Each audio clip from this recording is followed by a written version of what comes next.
In ancient Greece, nestled among olive groves and rocky hills, there was a small village that lived in peace for generations. One fateful evening, the peace was shattered as raiders descended upon the village like shadows in the night. Fires erupted, arrows flew, and the clashing of metal rang out as homes were torn apart. Callias, a boy of 14, stood helpless amidst the chaos. He could only watch as friends and neighbors fell in a desperate struggle, their cries of pain cutting through the night. Callias's mother grabbed him, her voice a fierce whisper.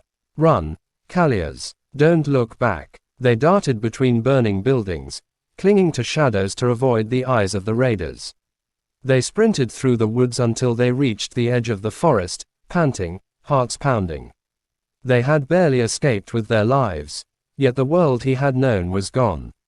The days that followed were filled with silence. Callias felt hollow, haunted by the faces of those who had perished. He wandered through the remnants of the village, searching for any sign of life, any reason to hope. But the weight of death hung heavily over him, dragging his spirit down. His father, Nicias, had been away at war, but now, Callias felt abandoned even by life itself. When Nicias finally returned, he found his son changed, a shadow of the lively boy he had left behind. Callias's eyes, once bright and eager, were now clouded with fear and grief. That night, as they sat by the fire, Nicias tried to reach his son, to understand the depth of his pain. "Callias," he said softly, his voice like the steady earth. "Tell me what you feel." Callias clenched his fists, looking away. "I feel nothing, father. Or, maybe, I feel too much. I watched them die. My friends, my neighbors, all gone in an instant. Why did I survive, only to carry this weight?" Nicias gazed into the fire, the light casting shadows over his scarred face. "Death is everywhere, Callias. It waits for us all, whether in battle, in sickness, or old age.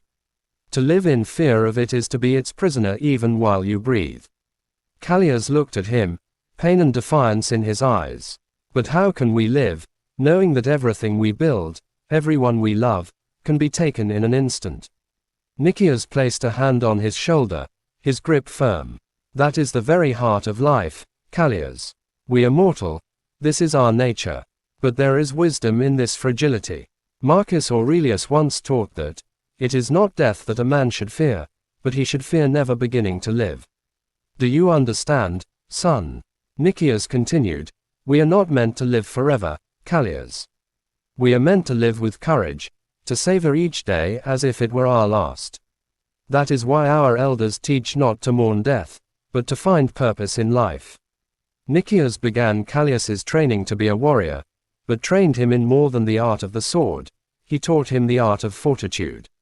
They practiced under the sun, honing not just his physical strength but his mind, teaching him to let go of fear and embrace life with an open heart. Each lesson in combat was also a lesson in life itself, unpredictable, filled with both loss and triumph. By shedding hope and fear, Callias learned to face each moment with an open heart, understanding that in both battle and life, neither victory nor death was ever fully within his control. To walk into hopelessness with joy, to face life without clinging, that is true freedom, Callias. The Stoics knew this. We prepare for death not to despair but to live without its shadow hanging over us.